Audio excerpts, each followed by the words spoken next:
Hola, buenas tardes. Acá estamos en De Celíaco a Celíaco, un viernes más. Y hoy desde España tenemos un invitado que contactó Nora. Hola Nora, ¿cómo estás? Gracias Nora por estar Hola, ahí. Él es Emilio Tronado, Naranjo, desde Naranjo, naranjo. Naranjo. Naranjo. Emilio Naranjo nos va a hablar desde España y va a contar un poquito su participación y por qué tiene tanto que ver con la celiaquía. Buenas tardes a todos, muchas gracias. Nora, todo tuyo. Bueno, Emilio Naranjo Trenado es jubilado en la actualidad, tiene 68 años, reside en Córdoba, capital de la provincia del mismo nombre, en la Comunidad Autónoma de Andalucía, en España. Trabaja como voluntario en el Movimiento Asociativo de Celíacos desde octubre de 1980, cuando diagnosticaron como persona celíaca a su hija Magdalena, cuando tenía 1 año y medio de edad. Emilio pasó por numerosos cargos y responsabilidades, entre ellos presidente de la Federación Española FACE, presidente de la Federación Andaluza, FACA, así como de las extintas en la actualidad Asociación Celíaca Española y Asociación de Celíacos de Andalucía.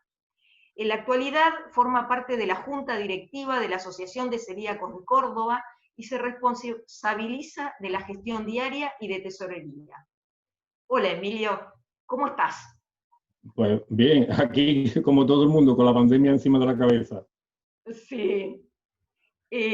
Bueno, vamos a empezar por tu historia en el mundo celíaco y cómo empezaste. ¿Cómo fue el diagnóstico de tu hija?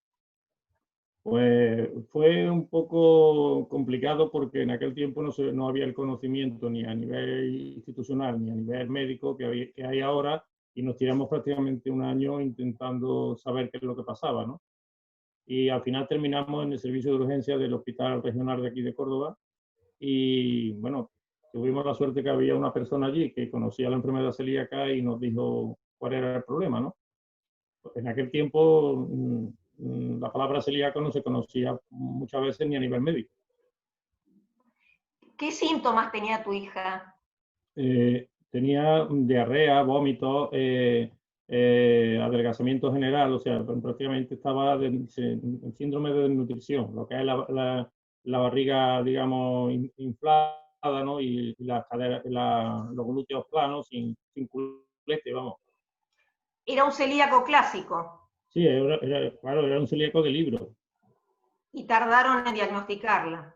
Sí, porque de primera fuimos a la medicina privada, ¿no? Y luego pues terminamos en urgencia en la medicina pública y ese mismo día o al día siguiente la diagnosticaron de celíaco.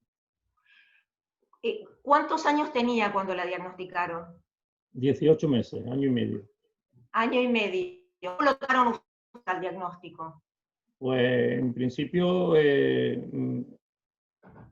como no se conocía, no, ya cuando nos indicaron que, bueno, que lo único que no tenía que comer era cosas que tuvieran gluten, pues empezamos a investigar y vimos que dentro de lo malo, entre comillas, no era tan malo, ¿no? Porque nosotros ya estábamos pensando que podía ser algo más grave. Claro. ¿Y cómo se informaron? ¿Cómo se conocían algún celíaco en ese momento? No, nunca habíamos hablado, nunca habíamos oído nada de la enfermedad celíaca. Del gluten sí, porque está relacionado con panadería y con cereales, pero de la enfermedad celíaca nunca habíamos oído hablar nada. Eh, en aquel tiempo no había los recursos que hay hoy, y yo lo que hice fue, el mismo día que me dieron el diagnóstico, pues irme a la biblioteca y empezar a buscar libros de medicina, revistas especializadas, tanto en la parte médica, ¿no? Como en la parte de qué es el gluten, dónde está el gluten, cereales, un poco partir de cero, ¿no? Y empezar a informarte para afrontar un problema que no tenía hasta hace unos días, ¿no? Claro. ¿Ahora tienen otros celíacos en la familia? No, por lo menos en la directa no. Hace unos años salió un hijo de una prima lejana de mi esposa, que también era celíaco. ¿Se controla el resto de la familia para ver si puede Eh, desencadenar la enfermedad o si la desencadena? y bueno, en aquel tiempo no era como ahora, ¿no? Porque no se buscaban celíacos en el entorno familiar, ¿no? Hoy día hacen estudios genéticos, hacen lo que se llama el estudio este del HLA, los antígenos de histocompatibilidad, y a veces pues también hacen pues lo que es una determinación de anticuerpos para ver si el entorno familiar es celíaco, ¿no? Hoy se hace más que antes. De todas formas, yo me hice en su día los anticuerpos de antigliadina y me salieron negativos. Sí. ¿Y cómo era el diagnóstico en la época de tu hija? ¿Si le hicieron anticuerpos, si le hicieron biopsias, si ya existían los anticuerpos? ¿Cómo es el diagnóstico ahora? Sí, bueno, en aquel tiempo los anticuerpos que se usaban eran tres tipos fundamentalmente. Estaban los anticuerpos antigliadina, que todavía se usan, los antireticulina, que no se usan apenas hoy día, y los antiendomicios, que es el esófago de mono, que bueno, por razones obvias, porque te tienes que cargar mono para poder usar los anticuerpos, pues tampoco se están usando prácticamente, ¿no? Claro. Porque ya el tema del maltrato animal pues no es como hace 40 años, ¿no? Entonces, hoy día, si lo comparamos lo antiguo con lo nuevo, hoy día mi hija se le hicieron varias biopsias porque en aquel tiempo existía la sobrecarga de gluten, ¿no? Hacían la primera biopsia cuando salía el anticuerpo antigliadina positivo y si salía positivo, o sea que había deterioro biositario, entonces se retiraba el gluten y luego se reintroducía otra vez para hacer una sobrecarga para ver si había una relación causa-efecto en el sentido de introduzco gluten, vuelvo a haber deterioro biositario, quito gluten, desaparece el deterioro biositario. Hoy día las segundas biopsias son muy escasas o prácticamente nulas, ¿no? Porque los criterios de la EFSEGAN, de la Asociación Europea de Pediatría y Nutrición, lo que dicen es que la segunda biopsia, pues en principio, si está muy claro, no se deben de hacer, ¿no? Solo la primera, para confirmar los nuevos anticuerpos que se utilizan fundamentalmente, que son los antitransglutaminasa tisular. Prácticamente han dejado arrinconado al resto, como mucho también se usa todavía la antigliadina, pero el resto ya no se usa. Claro. ¿Cómo, cuando empezaste empezaron a buscar comida para ella y ver qué alimentos podía comer, fueron a alguna asociación?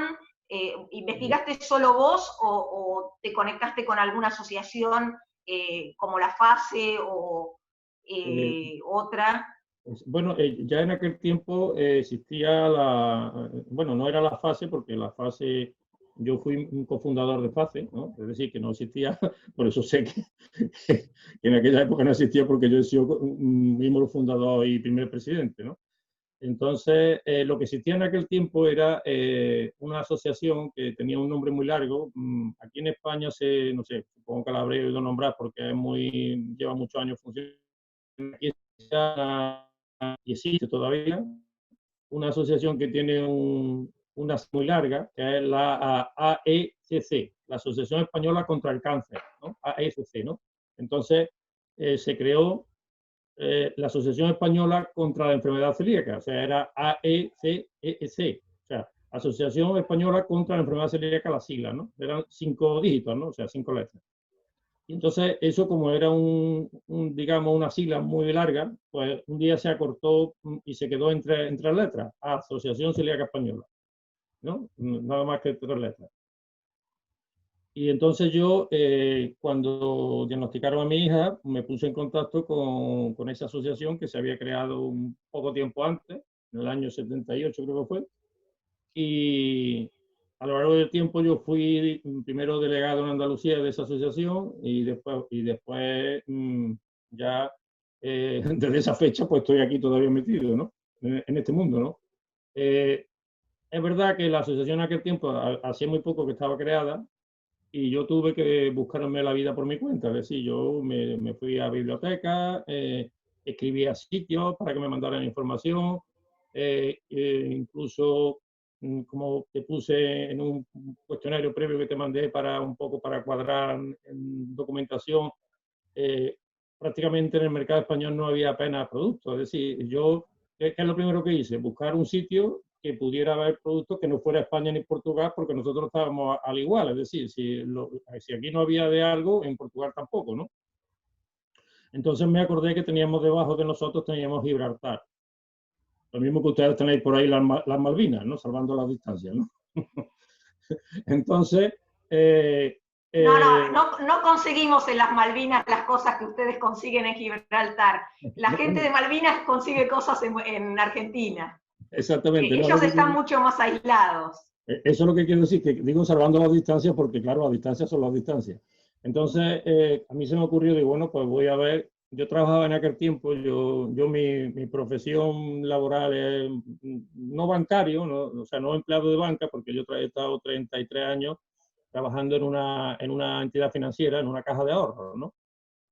Y entonces en aquel tiempo teníamos la sede en Córdoba, la sede principal, donde yo trabajaba, y teníamos oficinas en toda Andalucía, ¿no? En la zona de la región nuestra. Y entonces teníamos dos oficinas al lado de Gibraltar, que son Tarifa, no, tenemos tres, Tarifa, Algeciras y la línea de la Concepción. En esos tres sitios había oficinas mías. Entonces yo lo que hacía es que me ponía de acuerdo con los compañeros, cruzaba la verja de Gibraltar, que es como si cruza la acera de enfrente, ¿no? Del barrio, y me compraban productos, me los mandaban por la valija interna de la empresa y luego me cargaban en la cuenta el contravalor en moneda, ¿no? Por libra gibraltareña, a pesetas en aquel tiempo. Y así estuve un montón de tiempo hasta que empezaron a salir productos en España. A todo esto teníamos que buscar, pues si un día querías hacer algo especial, tenías tú que comprarte la harina y buscar una receta para hacer algo especial para tu hija por un cumpleaños o para alguna cosa concreta, ¿no? Porque productos manufacturados prácticamente no había, ¿no? Como mucho existían estas tortitas que hay que son como de arroz, esto que sabe un poco como a goma de borrar, ¿no? Que llaman tortitas de arroz, ¿no? Inflado. Eso no sabe nada, sabe como a goma de borrar. ¿Las galletas de arroz? Sí, exactamente, sí, que eso ni son galletas ni nada, pero bueno. ¿Y los productos que buscaban allá en general eran panificados o buscaban también enlatado? ¿Tenían conciencia de que un enlatado puede tener gluten o que la sal puede tener gluten? No, nosotros en su día tuvimos claro lo mismo que ahora, que una cosa aquí en España, no sé cómo se dice en Iberoamérica, pero aquí siempre se ha hablado cuando vas a comprar una tienda de alimentación, se dice una tienda de comestibles, ¿no? Los comestibles son una cosa y los alimentos son otra, ¿no? O sea, es decir, un salchichón es comestible, pero no es un alimento. Un alimento será lo que venga de la naturaleza como alimento, un melón, un pimiento, una sandía o un pez, ¿no? Entonces, evidentemente lo manufacturado, bueno, como menos malo, porque claro, no todo se puede hacer en casa, ¿no? Pues siempre, nosotros hemos tratado de, ante la duda, utilizar productos naturales. Luego, claro, si había alguna cosa, algún producto manufacturado que hacía garantía, pues en aquel tiempo el etiquetado no era como hoy, ¿no? O sea, eso ha cambiado a años luz. Se va a cortar y en cualquier momento volvemos a reconectarnos. De acuerdo. Gracias.